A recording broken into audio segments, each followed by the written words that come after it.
এই যে মহিলা, দেশ কোথায় গোপালী? সেদিন প্রতিজ্ঞা করেছিলাম আমরা যেদিন সময় পাবো বের করে দেবো। তারা জবরদস্তি ধাক্কা মেরে আমাকে বাড়ি থেকে বের করেছে। এক যুগেরও বেশি সময় আগে অবরুদ্ধ এক নেত্রীর এই আর্তনাদ আর ক্ষোভের কথা মনে আছে আপনাদের? সেদিনের সেই ক্ষুব্ধ নেত্রী ছিলেন সাবেক প্রধানমন্ত্রী বেগম খালেদা জিয়া। আর যার দিকে আঙুল তুলে তিনি কথাগুলো বলছিলেন, তিনি ছিলেন তৎকালীন এক অহংকারী পুলিশ কর্মকর্তা। সেদিন ক্ষমতার দম্ভে অন্ধ হয়ে যারা একজন সাবেক প্রধানমন্ত্রীর সাথে চরম অধ্যত্বপূর্ণ আচরণ করেছিলেন, তাদের আজ কি পরিণতি হয়েছে? প্রকৃতির বিচার যে কত নিখুঁত, তার কর্মের ফল যে কাউকেই সহজে ছাড়ে না, তার সবচেয়ে বড় প্রমাণ আজ দেশের চোখের সামনে। সময়ের চাকা ঘোরে, আর সেই ঘূর্ণনে এক সময় যারা ধরাকে সরা জ্ঞান করতেন, যাদের ইশারায় দেশের আইন উঠত আর বসত, আজ তাদেরই জবাবদিহির কাঠগড়ায় দাঁড়াতে হচ্ছে। চরম অপমান আর লাঞ্ছনার শিকার হয়ে হারাতে হচ্ছে সাধের চাকরি। কেউ পালাচ্ছেন, কেউ বা বন্দী হচ্ছেন কারাগারের অন্ধকার প্রকোষ্ঠে। ক্ষমতার পালা বদলে আজ কিভাবে তাসের ঘরের মতো ভেঙে পড়ছে সেই দম্ভের সাম্রাজ্য, আর কারা কারা পাচ্ছেন তাদের অতীত কর্মের চরম শাস্তি। চলুন আজ সে অজানা আর রোমাঞ্চকর ইতিহাসের পাতা উল্টে দেখি। 2013 সালের শেষ দিক, দেশ জুড়ে একতরফা ও প্রশ্নবিদ্ধ নির্বাচনের দামামা বাজছে। গণতন্ত্র রক্ষার শেষ চেষ্টা হিসেবে তৎকালীন বিরোধী দলীয় নেত্রী বেগম খালেদা জিয়া ডাক দিলেন মার্চ ফর ডেমোক্রেসি বা ঢাকা অভিমুখী অভিযাত্রার। লক্ষ্য ছিল 29 ডিসেম্বর সারা দেশ থেকে লাখো মানুষকে ঢাকায় জড়ো করে তৎকালীন সরকারের উপর চাপ সৃষ্টি করা। কিন্তু সেই কর্মসূচি যে কোনো মূল্যে রুখে দিতে মরিয়া হয়ে ওঠে সরকার, আর এই কাজে তারা রাজনৈতিক দলের মতো ব্যবহার করে পুলিশ বাহিনীকে। গণতন্ত্রের সেই কণ্ঠ রোধ করতে সেদিন রচিত হয়েছিল এক জঘন্য নাটক। বেগম খালেদা জিয়ার গুলশানের বাসভবন ফিরোজাকে পরিণত করা হয় এক ভয়ঙ্কর কারাগারে। 5 জানুয়ারি 2014 সালের নির্বাচনকে সামনে রেখে বিরোধী দলীয় নেত্রীকে সম্পূর্ণ অবরুদ্ধ করে রাখতে সেদিন ব্যবহার করা হয়েছিল বালু ভর্তি ট্রাক। একটি বা দুটি নয়, পুরো 5টি বালু ভর্তি বিশাল ট্রাক বিভিন্ন কায়দায় আড়াআড়ি করে দাঁড় করিয়ে আটকে দেয়া হয় ফিরোজার প্রবেশ পথ। এই সুদূর প্রসারী ষড়যন্ত্রের মূল মাস্টারমাইন্ড ছিলেন তৎকালীন ডিএমপি কমিশনার বেনজির আহমেদ। তিনি খুব ভালো করেই জানতেন, খালেদা জিয়া যদি সেদিন একবার রাস্তায় নামতে পারেন, তবে জনতার যে ঢল নামবে তাতে একতরফা নির্বাচন কোনোভাবেই সম্ভব হবে না। তাই বেনজির আহমেদের নির্দেশে এবং উপ কমিশনার খন্দকার লুৎফুল কবির, এডিসি আয়েশা সিদ্দিকা, এসি শামসুন নাহারের মতো অতি উৎসাহী পুলিশ কর্মকর্তাদের সরাসরি অংশগ্রহণে সেদিন খালেদা জিয়াকে গৃহবন্দী করা হয়। পরদিন সকালে সেই অবরুদ্ধ অবস্থা ভেঙে বেগম জিয়া যখন নিজের গাড়ি নিয়ে বের হওয়ার চেষ্টা করেন, তখনই ঘটে সেই বহুল আলোচিত ঘটনা। বাসার গেটের সামনে চরম ঔদ্ধত্য নিয়ে তার গাড়ির সামনে বাধা হয়ে দাঁড়ান তৎকালীন এডিসি আয়েশা সিদ্দিকা। অন্যদিকে আরেক পুলিশ কর্মকর্তা এসি শামসুন নাহার তার অধীনস্থ পুলিশ সদস্যদের ধমক দিয়ে বলছিলেন, শক্ত দেয়াল তৈরি করেন, ম্যাডাম যেন কোনোভাবেই বের হতে না পারে। সরাসরি খালেদা জিয়ার মুখের উপর তিনি বলেছিলেন, সব পথ বন্ধ, তাকে ভেতরেই থাকতে হবে। দীর্ঘ আপোষহীন রাজনৈতিক জীবনে বেগম জিয়াকে সেদিন যতটা মানসিক কষ্ট দেয়া হয়েছিল তা আর কখনো দেখা যায়নি। ক্ষোভে ফেটে পড়ে তিনি সেদিন পুলিশ কর্মকর্তাদের বলেছিলেন, আপনারা আমার বাসার ভেতরে কেন ঢুকে গিয়েছেন? দেশ কোথায় গোপালী? একজন সাবেক প্রধানমন্ত্রীর সাথে এমন অমানবিক আচরণ, এমন বেয়াদবি আর শিষ্টাচার বহির্ভূত কর্মকাণ্ডের পুরস্কার সেদিন তারা হাতে হাতেই পেয়েছিলেন।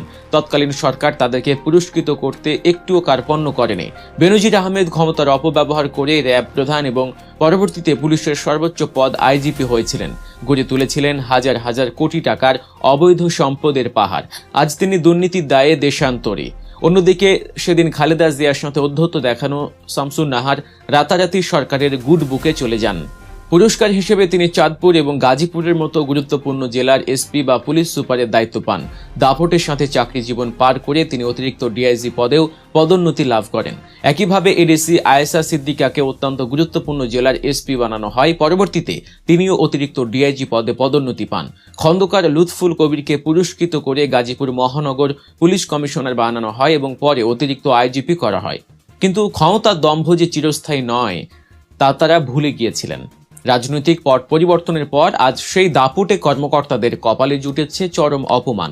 সম্প্রতি স্বরাষ্ট্র মন্ত্রণালয় থেকে এক কড়া নির্দেশনার মাধ্যমে পুলিশের 33 জন উচ্চপদস্থ কর্মকর্তাকে একযোগে বাধ্যতামূলক অবসরে পাঠানো হয়েছে, যে ক্ষমতার পদমর্যাদার অহংকারে তারা ধরাকে সরাজ্ঞান করতেন, সেই পুলিশের চাকরি থেকেই তাদের ঘাড় ধরে বের করে দেয়া হয়েছে।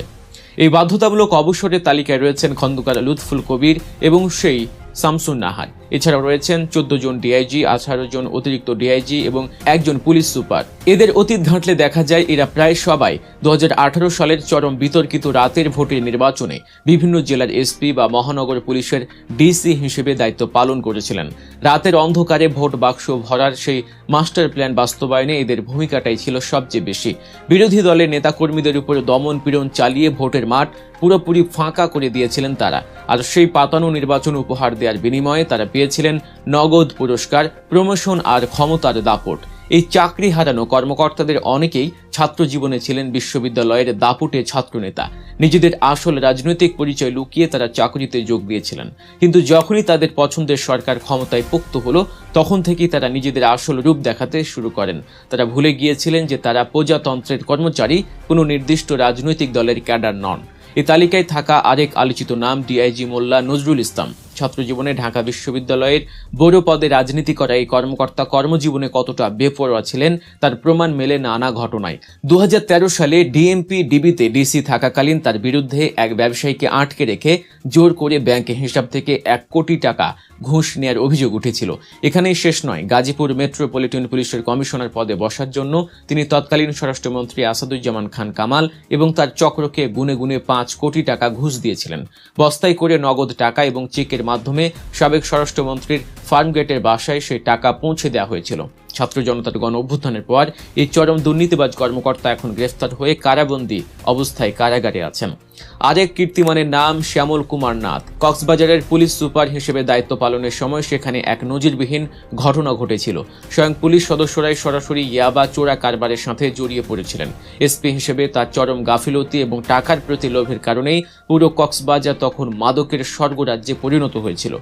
আজ তাকেও পুলিশ বাহিনীর পোশাক চিরতরে খুলে ফেলতে হয়েছে। তালিকায় আছেন অতিরিক্ত ডিআইজি মোহাম্মদ আনোয়ার হোসেন খান, যার সরাসরি নির্দেশে একসময় ব্রাহ্মণবাড়িয়া পুরো জেলা আতঙ্কের নগরীতে পরিণত হয়েছিল। আর 2024 সালের বৈষম্য বিরোধী ছাত্র আন্দোলনের সময় এই একই কর্মকর্তা মাঠ পর্যায়ের পুলিশ সদস্যদের নির্দেশ দিয়েছিলেন আন্দোলনকারীদের উপর সবচেয়ে কঠোর বল প্রয়োগ করে গুলি চালানোর জন্য। মজার বিষয় হলো, একটি নির্দিষ্ট জেলা চাঁদপুরের প্রায় 3 জন প্রাক্তন পুলিশ সুপার একসাথে বাধ্যতামূলক অবসরে গেছেন। শামসুন নাহার ছাড়াও চাঁদপুরের আরেক প্রাক্তন অতিরিক্ত এসপি এটিএম মোজাহিদুল ইসলামকেও একইভাবে অবসরে পাঠানো হয়েছে। অর্থাৎ একটা সময় যারা নির্দিষ্ট জেলার একচ্ছত্র অধিপতি ছিলেন, আজ তারা সবাই একসাথে ক্ষমতার স্বাদ থেকে বঞ্চিত। এখন যখন তাদের এই করুণ পরিণতি নিয়ে প্রশ্ন করা হয় তখন অনেকেই সাফাই গাওয়ার চেষ্টা করেন। তারা বলেন সরকারের নির্দেশে তারা শুধু চেইন অফ কমান্ড মেনেছেন, ঊর্ধ্বতন কর্মকর্তাদের নির্দেশ পালন করা ছাড়া তাদের নাকি কোনো উপায় ছিল না। কিন্তু দেশের সাধারণ মানুষের মনে আজ একটাই প্রশ্ন, চেইন অফ কমান্ড মানার নামে কি নিরীহ মানুষের উপর অমানবিকতা চালানো, রাজনৈতিক দলের ক্যাডারের মতো বিরোধী দলীয় নেত্রীর সাথে চরম বেয়াদবি করা কিংবা কোটি কোটি টাকা ঘুষ বাণিজ্য করা জায়েজ হয়ে যায়? তারা কি আসলেই শুধু হুকুমের দাস ছিলেন, নাকি নিজেদের পকেট ভারী করা আর দ্রুত প্রমোশনের লোভে স্বেচ্ছায় এই জঘন্য অপরাধগুলো করছিলেন? পুরো এই বিষয়টি নিয়ে আপনাদের কি মনে হয়? আপনাদের